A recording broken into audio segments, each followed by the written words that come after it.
Boa tarde a todos. Boa tarde a todos e todas. Tá?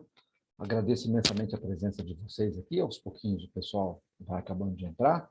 Nosso objetivo dessa reunião é fazer uma discussão apresentando para vocês as principais temáticas aí do Enem na parte de história. Tá? Então, a nossa aula aqui preparatória para vocês do Enem se chama, né, Temáticas Transversais, e aqui eu tenho o prazer de participar e compartilhar isso aqui com vocês.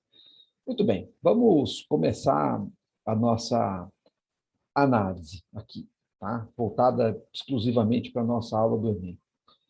História no Enem. O que sempre cai?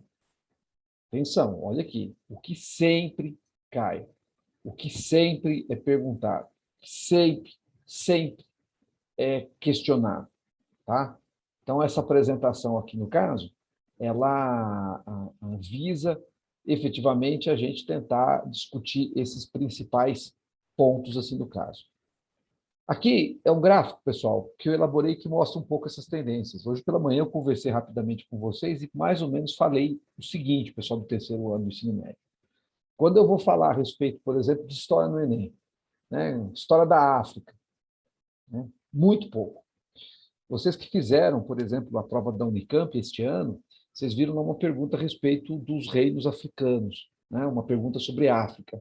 E se isso for aparecer no Enem, tenham em mente o seguinte, quando você fala sobre a África, dentro do contexto da expansão marítima europeia, lembrar que na costa africana, Portugal criava suas feitorias e estabelecia verdadeiras relações diplomáticas, estabelecia verdadeiras relações, né, de estados assim entre ele e Portugal e os antigos, os respectivos impérios africanos. Ok? Isso é uma situação importante. E lembrar sempre, quando a gente fala sobre a África, a gente tem uma tendência a ver a África como um todo único. E, na verdade, não é isso que acontece. Há uma grande diversidade cultural na África. Ok? E lembrar que no período, né, da colonização do Brasil, os grupos que vieram para o Brasil na condição de escravos, no episódio conhecido como diáspora africana, foram os bantus, na região de Angola e Moçambique, e os sudaneses. Ok? Introdução à história. São os tempos históricos. Dica: guardem sempre a passagem da idade, né, do período paleolítico para o neolítico, associa isso sempre à sedentarização do homem e o desenvolvimento da agricultura. História da América, tá? Aí nós estamos falando sempre das civilizações pré-colombianas, maias, incas e astecas, ok? Muita atenção para quando a gente falar sobre a ideia de que as sociedades desenvolviam o modo de produção asiático, né? Os governantes, né? Você tem um caráter assim de que tudo pertence ao governante, as pessoas podem sobreviver ali tirando o seu sustento, desde que paguem na forma de trabalho compulsório, tá? E esse trabalho compulsório entre os incas é a mita, né? Entre os astecas é o coatequil. Basicamente são essas temáticas as mais importantes. Temas transversais, é aquilo que eu falava para vocês hoje pela manhã, né? Se você pegar, por exemplo, né, Oriente Médio, ok? Você pode colocar como questão de história, quando você fala sobre a história dos conflitos, muito embora isso seja uma temática muito presente na geografia, ok? Só pegando um dentre vários exemplos. Tá? A mesma coisa quando eu falo sobre Guerra Fria. Eu tenho uma dimensão aí da geopolítica também presente. Tá? E aí, nós entramos, né? Então, por exemplo, outra situação muito importante, a questão da pandemia que a gente está vivenciando. Lembrar que podem ser feitas perguntas a respeito da pandemia da gripe espanhola no século XIX, no começo do século XX. É um tema transversal, envolve o conhecimento na área de ciências biológicas, mas que você também pode pegar o conteúdo histórico. Ok? Muita atenção nessas possibilidades. Agora, o grosso das questões de história, e aliás, história é a frente em que mais caem questões, né, no Enem, vai ser de história geral. Ok? Vai ser de história geral e de história do Brasil. História geral, história é o que mais cai. E dentro da história, história geral, aí, em torno de 25% das questões, e história do Brasil, quase 45% das questões. Tudo bem? Então tem que ficar bastante atento a isso. Agora, quais são os temas recorrentes em história geral? Quais são os temas recorrentes em história geral? Vamos lá, tá? História antiga. Ok? História antiga. E atenção, jovens, vocês podem perguntar a qualquer momento, tá? Quais são os assuntos que são mais abordados? Da mesma forma que eu falei para o vestibular da Unesp, que vocês tinham que ficar muito atentos. Vocês tinham que ficar muito atentos, tá certo? A discussão sobre a vida política na Grécia, sobre a vida na polis, né? E sobre a vida em Roma, a República Romana, certo?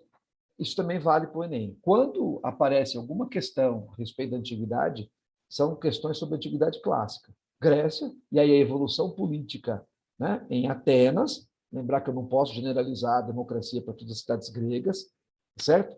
E vou falar sobre o militarismo em Esparta, ok? Aqueles 4 grandes períodos, né? Período pré-homérico, formação populacional, termina com a primeira diáspora. Segundo, o período é o período homérico, em que eu vou estar falando aí, no caso, sobre a formação das sociedades gentílicas, certo? Formação dos guerros, aí eu tenho a segunda diáspora, tá? E aí eu vou ter o período arcaico, que é de formação da polis, aí se destaca Atenas, se destaca Esparta, e eu faço o período clássico, guerras médicas, né? Entre o mundo persa e o mundo grego. E aí o período das hegemonias. Primeiro a hegemonia ateniense, depois a hegemonia espartana, a hegemonia tebana e a invasão macedônica, helenismo, fusão da cultura grega e cultura oriental. Tudo isso pode aparecer, tá certo? Muito embora o foco seja, no caso da Grécia, a evolução política em Atenas, certo? As especificidades da democracia ateniense. E quando eu vou falar sobre Roma, opa, aí é a discussão sobre a República Romana, na sua fase não escravista. Guarda bem isso. Posso dizer, com certo grau de tranquilidade, para a nossa visão atual de mundo, que a República Romana era muito mais democrática do que a democracia ateniense. Por que, professor? Participação? Não. A democracia ateniense era uma democracia direta, porém uma democracia restrita. Isso tem o escravismo, né? Agora, a fase da República Romana não escravista, você vê os plebeus barganhando, os plebeus pressionando para ter direitos. Quais são esses direitos que eu não posso esquecer? Quais são esses direitos que eu não posso esquecer? Eu tenho, tá? Lei das 12 Tábuas, Lei Licínia, que proibiu a escravidão por dívida, Lei Canuleia, que permitiu o casamento entre patrícios e plebeus, tá? Tribunos da plebe, que impediam que o Senado votasse leis contrárias aos interesses dos plebeus, e os comícios da plebe, no qual os plebeus podiam, inclusive, criar leis, né? E essas leis serem impostas no mundo romano. Ok? Veja que isso acontece na sua fase não escravista. A partir do momento em que Roma trava as guerras púnicas contra Cartago e introduz o modo de produção escravista, acabou. O plebeu perdeu o poder de barganha. Lembrar que os irmãos Graco são aqueles que vão tentar a todo custo, tá? Vão tentar a todo custo fazer com que com que haja uma reforma agrária, né? Não vai dar certo. Depois você tem aí guerra civil, generais políticos, primeiro triunvirato, segundo triunvirato, né? Até que você tem a implantação do Império. Como é que o Império solucionou essas questões? Política do pós-Silva. Ok? E isso estava fadado a dar errado. A partir do momento que Roma não tem mais para onde se expandir, a população continua crescendo, o Estado quer sustentar a população, não tem condições, e aí que Roma começa a entrar em crise. Anarquia do exército, expansão do cristianismo, invasão das fronteiras. Tá? Quem tenta combater isso? Diocleciano dividiu o Império Romano, tá? Constantino reunifica, ó, o cristianismo aí surgindo, o primeiro imperador se converter ao cristianismo, Constantinopla, nova capital. Ok? E quando Roma cai, cai o Império Romano do Ocidente. Certo? O Império Romano do Oriente continua como Império Bizantino. Então, quando eu pego a Idade Média, de maneira geral, certo? A alta Idade Média, que é esse momento que eu tenho na sequência da queda do Império Romano, com a formação aí das invasões dos povos bárbaros germânicos, tá? Quando eu tenho aí a formação do Reino Franco, não há uma tendência disso ser muito presente, né, quando eu vou falar sobre o Enem. Tá? Não há muita tendência disso quando eu vou falar a respeito do Enem, certo? A tendência que eu vou ter, de maneira geral, né, também discussão sobre o mundo árabe, a formação do Islã, também não é muito presente nisso que a gente chama de alta Idade Média, nem mesmo do próprio feudalismo enquanto modo de produção.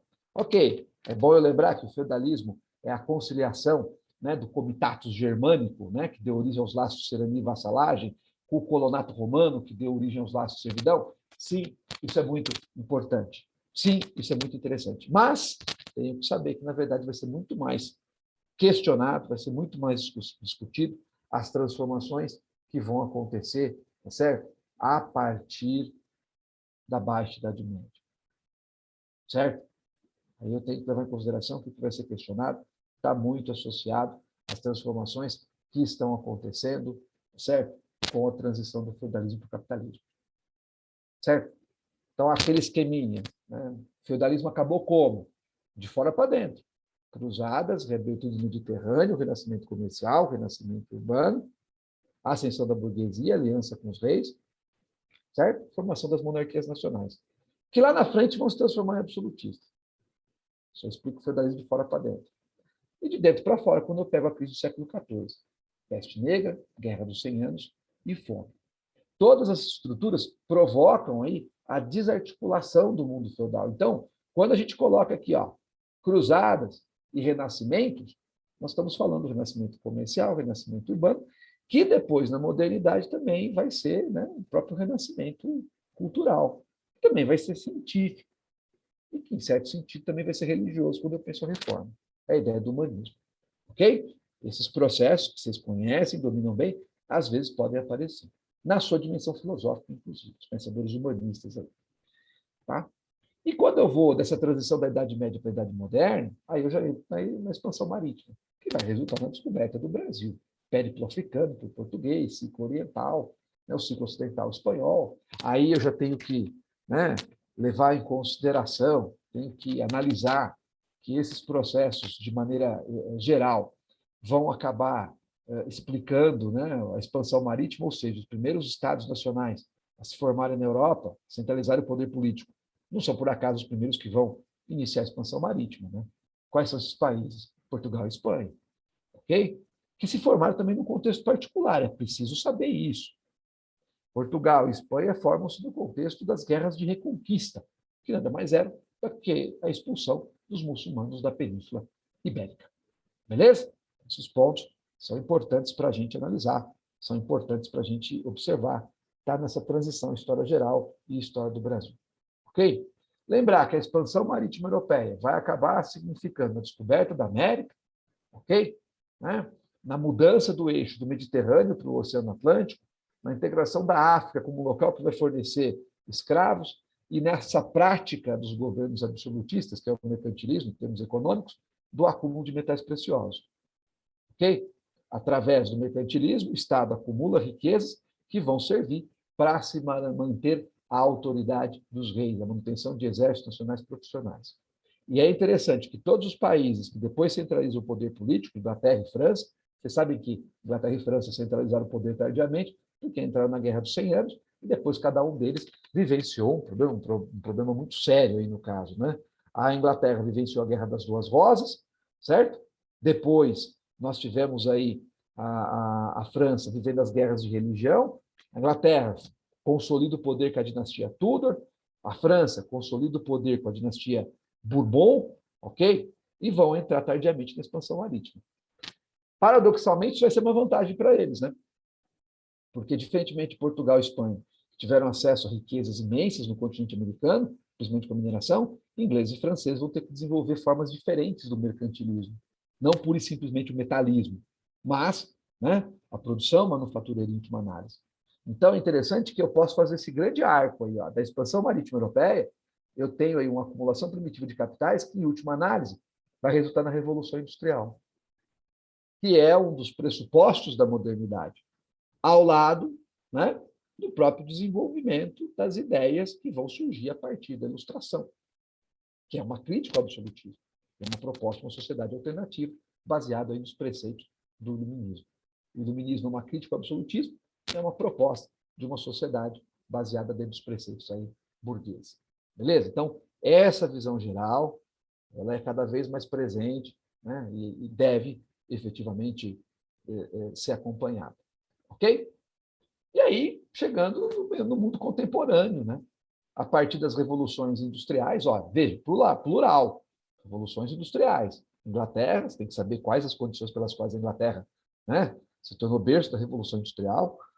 Lógico que eu tenho que saber que a Inglaterra é o primeiro lugar em que a burguesia chegou ao poder, com a Revolução Puritana, com a Revolução Gloriosa, sem sombra de dúvidas, certo?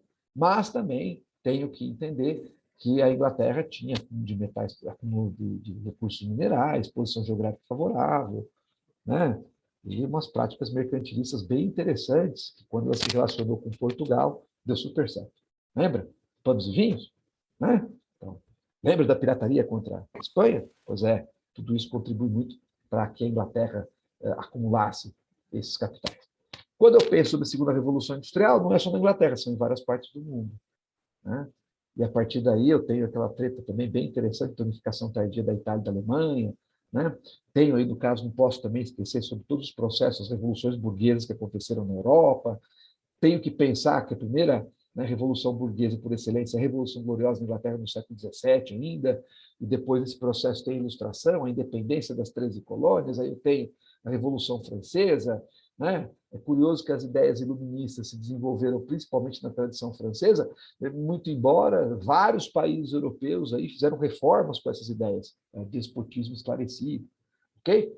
Tá? E aí, todos esses processos desembarcando, né, em novas teorias sociais do século XIX, e aí eu tenho que entender a Revolução Tardia, a unificação tardia da Itália e da Alemanha, como condição fundamental para que você tenha uma política de alianças, né, no contexto pós-segunda Revolução Industrial, e esses países desesperados para buscar novos territórios. Então, daí, quando eu vou falar sobre época contemporânea, né, quando eu quero saber causa da Primeira Guerra Mundial, opa, Segunda Revolução Industrial, crise do capitalismo, superprodução, 1873, necessidade de buscar novos mercados que fornecessem matérias-primas e consumissem produtos prontos, choque imperialista, né? De um lado, ingleses e franceses, de outro lado, alemães, italianos, paz armada, e que Deus Ebre acabou desembocando na Primeira Guerra Mundial. Vocês sabem, né? Criou as condições para a Segunda, né? Que vocês sabem, né? Criou condições para a Guerra Fria, ok? Beleza? Então, esses pontos, em história geral, são os mais recorrentes. Significa que serão perguntados? A certeza que alguma coisa do que eu estou falando aqui nesse momento é que vai ser perguntado. A revisão tem o objetivo só de bombardear a cabeça de vocês para fazer com que vocês se lembrem disso. E quem me assiste do terceiro ano do ensino médio está lembrando de tudo. Se você está no segundo ano do ensino médio, alguma coisa. Até porque o que você está vendo nesse ano, o pessoal do terceirão já viu de novo. E você que é do primeiro, normal achar que você não está lembrando de nada, até porque você também não viu. Muita calma nessa hora. Quem é do segundinho e do primeirinho está se preparando. Quem é do terceiro, né? A água já está batendo ali. Beleza? Ok? Vamos dar sequência. Qualquer coisa, só chamar. Bom, agora a história do Brasil. Opa! São uns 40 e tantos por cento. E eu estou colocando a foto aqui, né, de dois dos presidentes mais importantes, certo, da história do Brasil. Dois dos presidentes, aí no caso, que são os mais importantes da história do Brasil. E quem são esses presidentes? Estou falando da esquerda para a direita, falando do Getúlio Vargas, tá certo? Né? Da esquerda para a direita. Olha o professor Marcos aqui meio descanhotado. Estou falando sobre JK, Juscelino Kubitschek, e estou falando sobre Getúlio Vargas. Tá? Ok? E por que eles são tão importantes? Como eu falei para vocês, em outras oportunidades, esses são presidentes muito importantes porque eles estão muito associados à temática do desenvolvimento industrial. E, de maneira geral, pessoal, enquanto Vargas acreditava que o desenvolvimento industrial tinha que ser feito pelo Estado e controlado pelo Estado, então isso notabiliza muito pela construção de grandes empresas estatais, certo? A mais famosa delas é a Petrobras, mas eu também tenho, né, a Eletrobras, o BNDE, e lá atrás, ainda durante a sua ditadura, eu tenho a CSN, Companhia Siderúrgica Nacional. Quando eu falo sobre o JK, qual é a estrutura? Qual é a ideia que você tem? Nacional desenvolvimentismo. O Estado é responsável pela construção de infraestrutura, tá certo? Tá? Ele cria infraestrutura, certo? E aí as multinacionais do setor automobilístico é que efetivamente vão completar esse processo de desenvolvimento industrial. Beleza? Então, olha aqui. O que mais cai, né, em história do Brasil? Brasil República, era Vargas, JK, Nova República, que é o período pós-regime militar, que eu particularmente esse ano acho que não vai estar muito presente. Tudo bem, é bom lembrar que o Sarney é responsável pela transição do regime militar para o regime democrático, ruptura e continuidade. Ok, em termos de questão interdisciplinar, é importante saber que o Collor significou, né, a vinculação do Brasil ao consenso de Washington, a adoção do neoliberalismo. Ok, mas acho que para por ali. Já quando eu vou falar a respeito do JK e do Vargas, são os presidentes que são mais perguntados, são os presidentes, aí, no caso, que são os mais questionados, justamente por esse processo de desenvolvimento industrial. Ô, Marco, mas não teve antes? Primeira Guerra Mundial? Teve industrialização por substituição de importações. Mas ninguém lembra do Venceslau Braz. Lembra que o Brasil não tinha para quem exportar produto pronto e não tinha de quem importar, tá? Produto fabricado. Então, você importa a máquina para fabricar aqui dentro. Um choque externo. Ok? Beleza? Ah, professor, mas no Império, não houve lá o Barão de Mauá? Houve, depois da tarifa Alves Branco, que tornou caro os produtos que vêm da Inglaterra, foi uma espécie de tarifa meio que protecionista, sem querer. Você tem o Barão de Mauá, né, pegando recursos aí, né, dessa diminuição da importação, e ao mesmo tempo sobrando recursos, já que o tráfico de escravos tinha sido proibido, e canalizando aí o desenvolvimento industrial brasileiro. É um surto industrial, também é bom lembrar. Ah, mas não teve aquela tal da Maria Louca lá que... Não, ela é diferente, ela atrapalhou o processo de desenvolvimento das manufaturas durante o período colonial. Ela criou um alvará de 1785 que proibia a atividade industrial no Brasil. Ok? Então, Vargas e JK cai muito nessa temática. Tem que ficar bem interessante, entender bem desse aspecto. Agora, não posso me esquecer também que durante o período republicano é muito importante compreender a República Oligárquica. O período da história do Brasil que vai de, né, Prudente de Moraes até Washington Luiz. Beleza? Certo? Então, é um período da história em que a estrutura política e econômica foi organizada de modo a atender única e tão somente os interesses da oligarquia rural. Você cria uma estrutura política. Coronelismo, política dos governadores e café com leite, de modo a atender que somente os interesses da oligarquia rural seriam atendidos. O povo não é alvo da ação governamental. E o exemplo máximo disso é quando eu pego o Estado se articulando para atender os interesses da aristocracia rural, principalmente a cafeicultora. Certo? Então, eu tenho, por exemplo, como fundamento disso, né, socialização das perdas, em que eu desvalorizo sempre as moedas, o fundo em loan, na época do Campos Salles, que se renegocia a dívida externa, com o compromisso que o Brasil não vai gastar em mais nada que não seja o pagamento da dívida. Convênio de Taubaté, que é um escândalo, em que o governo, primeiro de Minas, São Paulo e Rio, compra os excedentes do café, depois aí o governo brasileiro como um todo passou a comprar os excedentes do café, ok? De modo, né, que os lucros eram privados, os lucros e os prejuízos eram sempre socializados. Eu tenho que ver tudo isso. O povo ficou inerte nessa época? Não. Não é à toa que eu tenho os movimentos sociais rurais, não é à toa que eu tenho os movimentos sociais urbanos. Ok? Movimentos sociais rurais, movimentos sociais urbanos. Quais são os movimentos sociais rurais? Canudos, Contestado, Revolta de Juazeiro, todos eles aí o messianismo, né? Um líder religioso, meio mítico, está ali por trás. Ok? Tá? E tem, né, o cangaço, que é uma forma de banditismo social. E tem os movimentos sociais urbanos. Revolta da vacina. Opa, ó, né? Revolta da vacina. O governo determinando a vacinação obrigatória contra a varíola, o povo rejeitando, principalmente depois da urbanização forçada lá do Rio de Janeiro. Né? Revolta da chibata, contra os castigos físicos na Marinha. Greve geral de 17, né? Capitalismo tardio após aí, né, o surto industrial, okay, da Primeira Guerra. E tá, são esses os movimentos. Tem umas ideologias por trás desses movimentos? Não. Movimentos de revolta, de acordo com a marginalização e a exclusão social.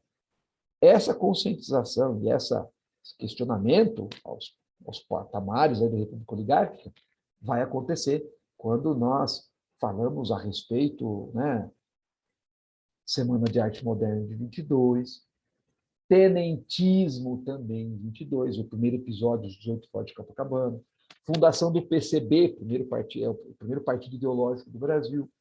Lembrar sempre, tá? Que durante a República Oligárquica, os partidos políticos sempre foram partidos políticos regionais. Tá? O primeiro partido ideológico do Brasil é o PCB. Lembrar que na época do Império, dois partidos, né, liberais e conservadores, Luzias e Saquaremas, fariam do mesmo saco, representantes da oligarquia rural. Por quê? Porque a participação política era só para quem tinha renda. Mesmo quando a República ela é proclamada, ainda assim, quem está votando agora é alfabetizado. Já deu para juntar, né? Não mudou muita coisa. Beleza? Bom, Brasil Império. Tudo bem, importante eu saber dos partidos políticos, importante eu saber sobre a figura de Dom Pedro II, né? Ok? Assumiu com o golpe da maioridade, 3 períodos de governo, consolidação, em que ele criou o parlamentarismo às avessas, em que ele escolheu o presidente do Conselho de Ministros, e aí, se o parlamento não aceitasse, ele buscava lá o poder moderador, dissolvia o parlamento. Ok, mas o grande ponto para se discutir segundo reinado no Brasil, Brasil Império no Enem, é justamente a questão da escravidão. E como o Estado buscou acabar com a escravidão de forma gradual. E aí aquele mantra que eu sempre falo, expansão do café, que é o grande produto do reinado, é o grande produto do Brasil, da República Velha. Aí o Vargas é diferente, porque ele quer industrializar o Brasil, né? Por isso que é o ponto. Tá? A expansão do café é coincidente com a crise do escravismo. Certo? E essa crise do escravismo é provocada principalmente pelas relações externas com a Inglaterra. A Inglaterra sempre teve vista grossa para o tráfico de escravo, para o escravismo. Desde quando a família real portuguesa veio em 1808 para o Brasil, então João VI abriu os portos nas suas amigas, está lá assinando, né, tratado com a Inglaterra, 1810, depois 1831, né, em que o Brasil, 37, em que o Brasil se compromete a reduzir o tráfico de escravos, a acabar com o tráfico de escravos. E ele não faz, ele não cumpre. Tá? Ele não dá sequência a isso, tá certo? Tá? Ele não dá sequência a isso. Ele não, né? Ele não segue esses pressupostos, ok? Tá? E aí a Inglaterra aceita, até quando o governo cria tarifas brancos. E aí a Inglaterra retalha com o Bill Abbott, que é a proibição do tráfico de escravos. E aí o governo é obrigado a fazer a Lei Eusébio de Queiroz. Lei do ventre livre, lei do sexagenário, o abolicionismo que vai surgir, enfraquecendo o império, o Exército entrando na campanha abolicionista, o ideal de salvação nacional que vai surgir no Exército depois da Guerra do Paraguai, que sempre está presente na vida política nacional. Lembrar que é o Exército que proclama a República. Ok? Beleza? Tudo isso está presente. Tá? E aí, período colonial, pré-colonial, muito menor quantidade. Sistema colonial português, é bom sempre eu lembrar, né? 1530 é período pré-colonial, extração do pau-brasil, ok? Extração do pau-brasil, né? A gente sabe como isso funciona, certo? Né? Rota de degredo, tá? Expedições guarda-costas. Portugal está muito mais interessado no comércio de feitorias e com as Índias, principalmente no litoral brasileiro, e só começa a fazer ocupação quando isso se torna, o risco de perder o território é iminente, principalmente porque a França não está disposta a reconhecer os tratados de portugueses e espanhóis. O período colonial começa em 1530 mais ou menos, capitania hereditária, governo geral, e aí você tem que lembrar que você dá uma parada em estudar isso, porque você é fácil da União Ibérica. Portugueses e espanhóis se juntam num único rei, sob o controle da Espanha. É a decadência de Portugal. Invasão holandesa, invasão francesa, né? Cana-de-açúcar foram as primeiras riquezas, os holandeses aprendem a fabricar, e quando são expulsos, levam lá para as Antilhas. Ok? Quando se restabelece a monarquia em Portugal, a dinastia Bragança, Dom João IV, o Brasil é a vaca leiteira de Portugal, isso tem intensificação da exploração metropolitana aqui no Brasil. A única coisa que restou para Portugal foi o Brasil mesmo, praticamente. Ok? Durante a União Ibérica, a ação dos bandeirantes, expandindo a fronteira dos territórios, né, do território brasileiro. Ok? Tudo isso está presente nessa discussão. Tá? E aí é importante frisar, quando a gente vai falar sobre a história do Brasil colonial, né, o significado que nós vamos ter, né, da vinda, desculpa, período colonial também. Não posso me esquecer que depois da restauração, uma intensificação do pacto colonial. E é por isso que eu vou ter aqueles montes de movimentos nativistas, contra a administração e o fiscalismo português, que se mostrou muito intenso na mineração, né, gente? Ok? Até porque a mineração, né, vai ser solução dos problemas de Portugal. Mas Portugal, meio bestão, assinou o Tratado de Panos e Vinhos, o Tratado de Methuen, né? Então, todo o ouro brasileiro acaba parando em mãos inglesas, certo? Houve alguém que tentou fazer com que Portugal rompesse com esse grau de dominação, né, em relação aos ingleses? Houve sim. Quem? Marquês de Pombal, déspota esclarecido. Mas aí a gente sabe que a Dona Maria Louca foi lá e ferrou com tudo. Agora, né, o tempo está passando, a hora está avançando, e a gente tem que ter qual a dimensão? Invasão napoleônica, né?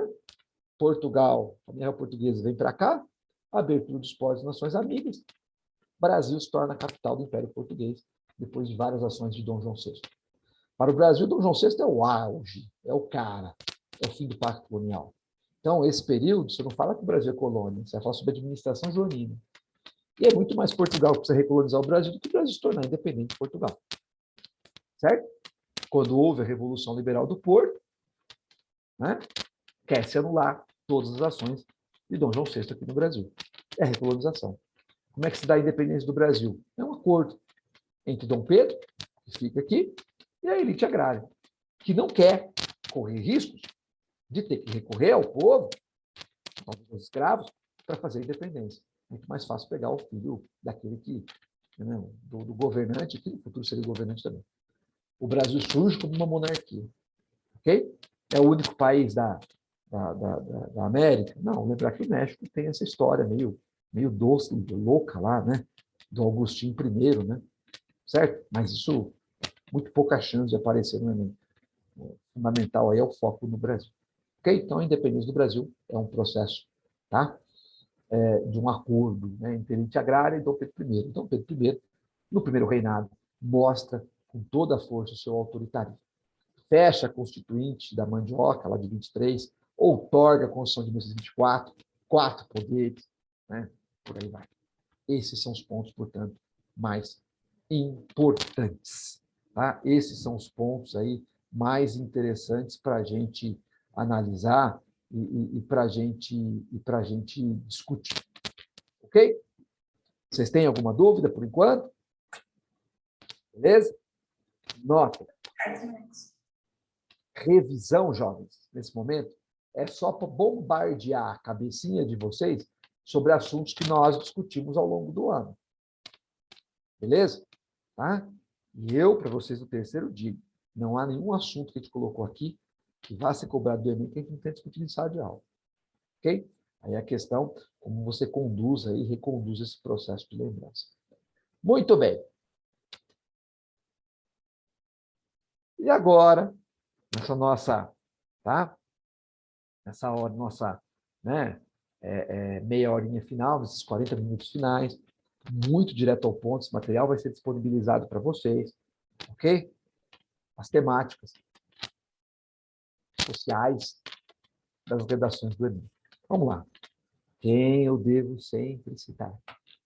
Bom, aqui, pessoal, só estou colocando para efeito de curiosidade, tá? Você pode pausar o vídeo se você estiver vendo a gravação aí, né? As redações que aconteceram de 98 a 2003, em que o Enem servia somente para você analisar o ensino médio no Brasil. Beleza? Ok? Certo? Muito bem. Esses foram os temas aqui que você tem. 2004, 2008, começou uma parte da nota do Enem a valer, para você entrar em algumas universidades. Certo? Beleza? Tem esses temas. Perceba que esses temas podiam parecer hoje temas atuais, assim, né? Certo? No caso da Amazon, o tema de 2008, ó, porra, olha isso, né? Beleza?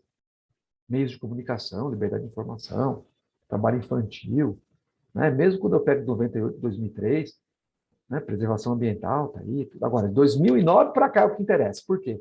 Porque aí você vai ter o Enem dentro do SISU. Dentro do SISU, né? Que é um sistema único né? No qual você opta aí diferentes universidades no Brasil, desde que você tenha nota para ir. Valorização do idoso. A edição foi cancelada, vazou a prova, foi cancelada na véspera. E aí colocou-se como tema substituto o indivíduo frente à ética nacional. 2010, o trabalho na construção da dignidade humana. Esse foi bonito, hein? Esse foi bonito. Uma semana antes eu tinha feito uma discussão em sociologia sobre o significado do trabalho na sociedade. Aliás, discuti isso com vocês também recentemente. Ok? 2011, viver em rede no século XXI. Os limites entre o público e o privado. Olha que discussão sensacional, né? De um lado, você tem aí o que você tem a liberdade de exteriorizar, o que são os dados que você produz, o que é seu, e aquilo que a rede pega para si. Discussão muito pertinente. 2012, movimentos migratórios para o Brasil no século XXI. Tá? Pessoal, a década, né, dos anos 10 aí, do século XXI foi muito emblemática no Brasil. Né? O Brasil sediou a Copa do Mundo de 2014, sediou a Olimpíada de 2016. O Brasil passou a ser visto como um país que estava lá junto com os BRICS, etc., e passou a ser um país muito atrativo. E vários foram os movimentos migratórios para o Brasil, haitianos, entre outros. Tá? Teve essa discussão em 2012. 2013, os efeitos da implantação da lei seca no Brasil. 2014, publicidade infantil em questão no Brasil. Tá? 2015, persistência da violência contra a mulher na sociedade brasileira. Olha que maluco. Olha que maluco. 20 anos antes, em 95, quando eu prestei meu vestibular da Unesp, né, o professor Marcos está ficando tiozão já, o tema foi violência contra a mulher no Brasil. Triste, né? Caminhos, em 2016, caminhos para combater a intolerância religiosa, né? Caminhos para combater a intolerância religiosa no Brasil. Tá? Isso foi em 2016. Tá? Em 2017, inclusive 2016, quando houve isso aqui, foi um ano em que, né, lá no Rio de Janeiro, uma menina que tinha passado por um ritual aí do candomblé acabou sendo apedrejada junto com sua família por, né, um grupo aí, digamos assim, de fanáticos cristãos. Né? Então veja que a atualidade é uma coisa que está muito presente no mundo. 2017, desafios para a formação de surdos. 2018, manipulação do comportamento do usuário pelo controle de dados da internet. É o famoso algoritmo, né? 2019, democratização do acesso ao cinema no Brasil. E 2020, estigma associado às doenças mentais na sociedade brasileira, a versão que ele impressa, e desafios de reduzir as desigualdades entre as regiões na edição digital. Bom, vamos agora analisar. Atenção. Primeira coisa, temática social é presente em todas as redações do Enem desde 2009. Todas. E todas você tem como ponto de observação. Debate constante. Cidadania e a relação consciente indivíduo-sociedade. Você sempre tem uma proposta de intervenção. Quem eu os apresento aqui para vocês agora?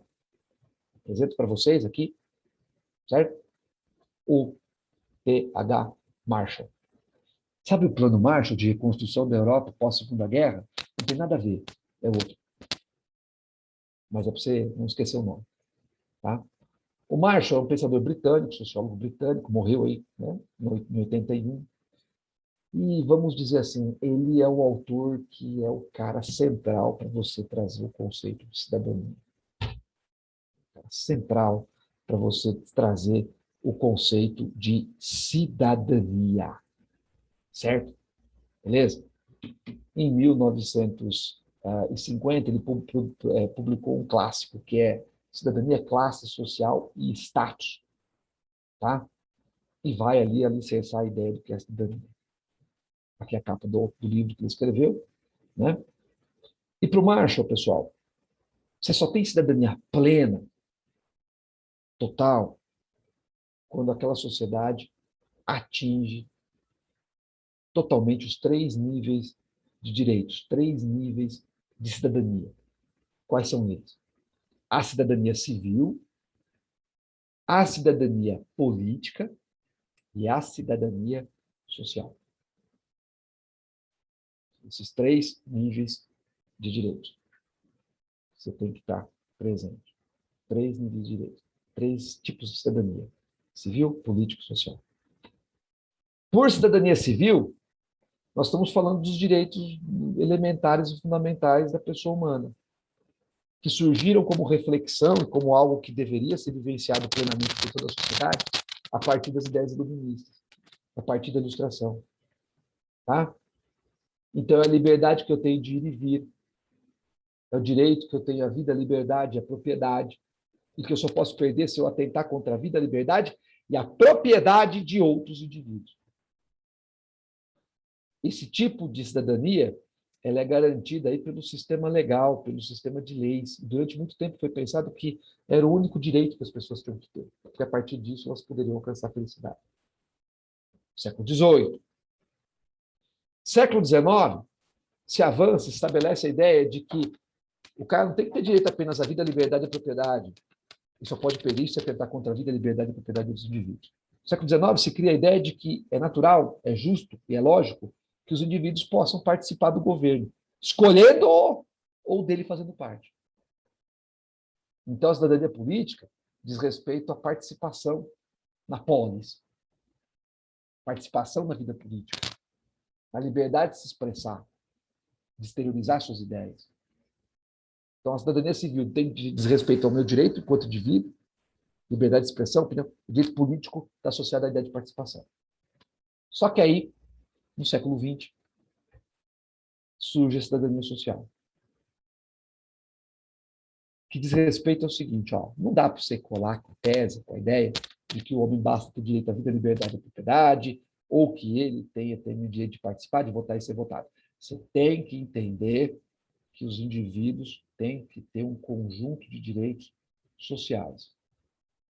É a ideia de que a minha geração tem que garantir, tem que compartilhar uma herança social, a partir do qual a próxima geração parta da vida civilizada que a minha geração civil chegou. Então, basicamente, eu entendo que os indivíduos não partem da mesma condição. Os indivíduos não partem do mesmo status. Então, eles não concorrem em igualdade de condições quando me pressupõe a cidadania civil e a política. Tá? Então, tem que compartilhar essa herança social. Certo? Para que, a partir daí, os indivíduos possam agir. Então, quais são as instituições que estão vinculadas à cidadania social? O sistema educacional. O direito à educação é um direito social. O acesso a uma saúde universal. Eu penso o SUS, por exemplo, é uma forma de cidadania social. E assistência e seguridade social. Cuidar daqueles que são incapazes. Sabe aquela redação do Enem lá de 2009? Os idosos. Por que eu tenho que cuidar dos idosos? Porque cuidar dos idosos é uma forma, para além da perspectiva ética, evidentemente, mas cuidar dos idosos é cuidar de um grupo que necessita de cuidado, que não tem mais condições, nesse momento, de ser produtivo para a sociedade. E isso é uma forma de exercício de uma cidadania que é social. E para que você tenha uma cidadania plena, é fundamental que uma sociedade tenha todos os níveis de cidadania. Você nota que você, com o Marshall, você já tinha uma argumentação fantástica para argumentar a importância daquela discussão? Por exemplo, quando eu chego aqui, volto aleatoriamente ao tema de 2015. Por que eu tenho que combater a violência contra as mulheres na sociedade brasileira? Porque é um direito civil fundamental. Todos são iguais perante a lei. Então, eu só posso viver numa sociedade democrática, com cidadania, se todos os direitos forem preservados, inclusive o civil, na sua forma mais elementar. Percebeu o nível de argumentação que você poderia estabelecer? Outro aqui, lei seca. Olha que discussão fascinante. quando você entra nesse ponto. É direito civil. Porque você está falando basicamente dos direitos que as pessoas têm, de que outras pessoas não saiam bebendo que nem loucas e, consequentemente, sujeitando as pessoas a toda sorte de acidentes. A liberdade que a pessoa tem de tomar uma birita termina no sentido de que isso vai colocar outras pessoas em risco.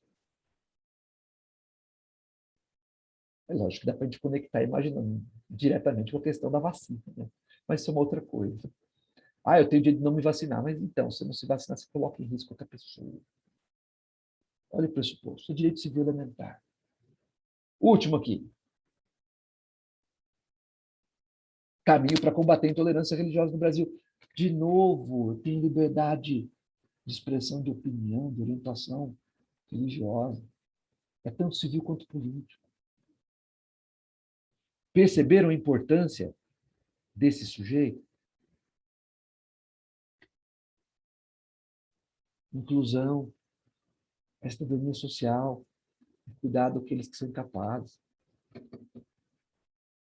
Olha só, não pode haver manipulação do comportamento dos usuários pelo controle de dados da internet, porque isso afeta o pressuposto fundamental da cidadania civil e política.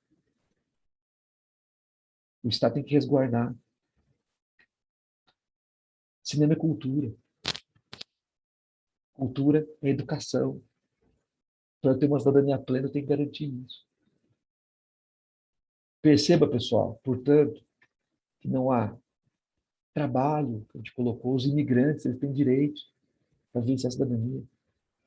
Percebam vocês que não há nenhuma temática que eu não possa usar os argumentos aí do PH Marshall. A gente brinca assim, o professor Marcos adivinha os temas da redação do Enem. Não, eu sou mais dessa vibe, você pode usar esse carro. Beleza? Então, domingão, quando eu estiver na praia, vocês estiverem fazendo o Enem, lembra de mim, certo? Que vai dar tudo certo. E agora, vamos aí para os detalhes aí do Brasil de maneira geral. Tá? Direitos civis e políticos surgiram aí nas sociedades ocidentais século XVIII e XIX. Direitos sociais, no mundo ocidental, se torna uma ideia como um direito comparável ao civil e ao político só depois da Segunda Guerra. É um processo que a gente afirma, está em construção. E o significado do que é direito muda conforme a sociedade. Olha que interessante. Se eu perguntar para todos vocês aqui se a saúde é um direito, vocês vão falar que é. Porque nós estamos numa sociedade que universalizou o acesso à saúde. Beleza? E a gente critica tanto, mas a gente vê a importância de um SUS num contexto pandêmico como esse que nós estamos vivenciando. Viva o SUS. Certo? Beleza? Você pegar os Estados Unidos, por exemplo, para não ir muito longe, o Obama, que quis criar um sistema único de seguridade de saúde, ele foi definido como comunista por querer fazer isso. Nos Estados Unidos, o acesso à saúde não é visto como um direito. É responsabilidade individual. Nota? Uma outra coisa importante para falar sobre o Marshall, que você só vai ter cidadania plena se você tiver esses 3 níveis de cidadania sendo atendido. Então, dessa forma, eu não posso pegar, por exemplo, um país que não tem liberdade de expressão e de opinião, em que haja perseguição à imprensa, por exemplo, em que não haja eleições livres, e dizer que ali há a cidadania, ainda que os aspectos sociais sejam muito bem cuidados. Da mesma forma, eu não posso pegar um país que tem total liberdade de expressão e de opinião, que não haja direito ao atendimento aos direitos sociais mínimos elementares. Para o Marshall também não vai haver cidadania. Agora, para a gente ir indo aí os pormenores, eu tenho, né, que especificar o Brasil. José Murilo de Carvalho, um grande historiador, tá? Ângela de Castro Gomes, uma grande, né, pensadora social aí brasileira, vão dizer que no Brasil a trajetória dos direitos sociais aqui, ela seguiu uma lógica inversa da do Marshall. No Brasil, os primeiros direitos que nós vamos ter são os direitos sociais. O direito ao trabalho. Era Vargas ou Marcos? Yes. E olha que curioso, você está criando esses direitos num contexto de ruptura institucional, tá? Em que não há liberdades individuais. O auge disso é você pensar a CLT, Consolidação das Leis do Trabalho, sendo criadas no Estado Novo, na ditadura do Vargas. Depois, você tem aos poucos aí a implantação de direitos políticos. Código Eleitoral de 32, em que você cria o voto secreto e o voto da mulher. 90 anos, hein? Atenção para isso.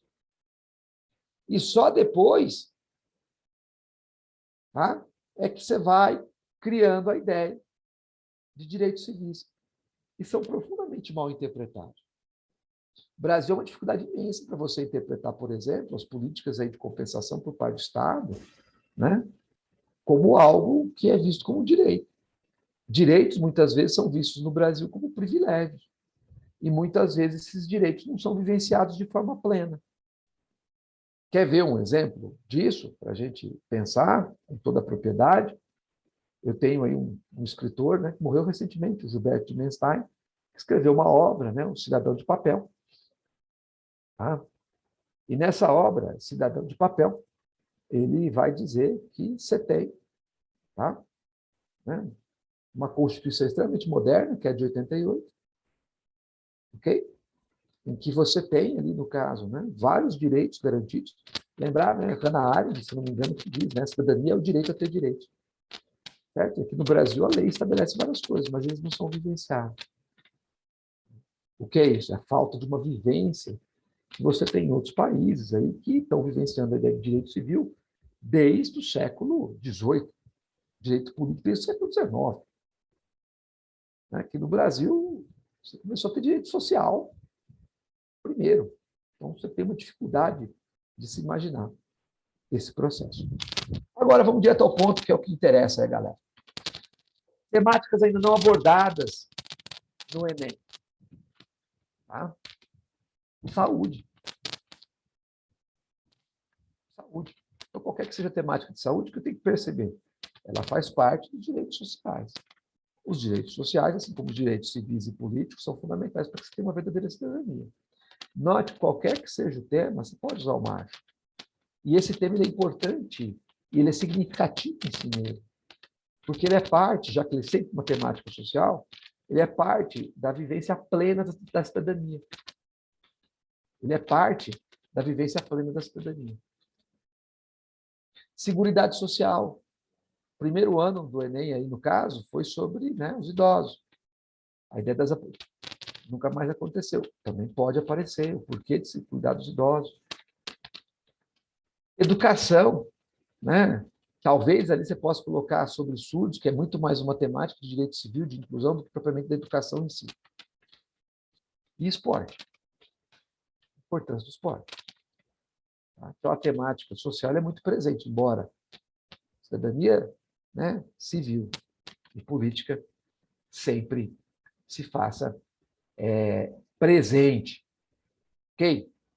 Essa é a bibliografia desse material que a gente elaborou aqui e que vai estar disponível para vocês. Ok, por enquanto. Vocês têm alguma... Paro por aqui, nessa nossa exposição. Espero que vocês tenham gostado.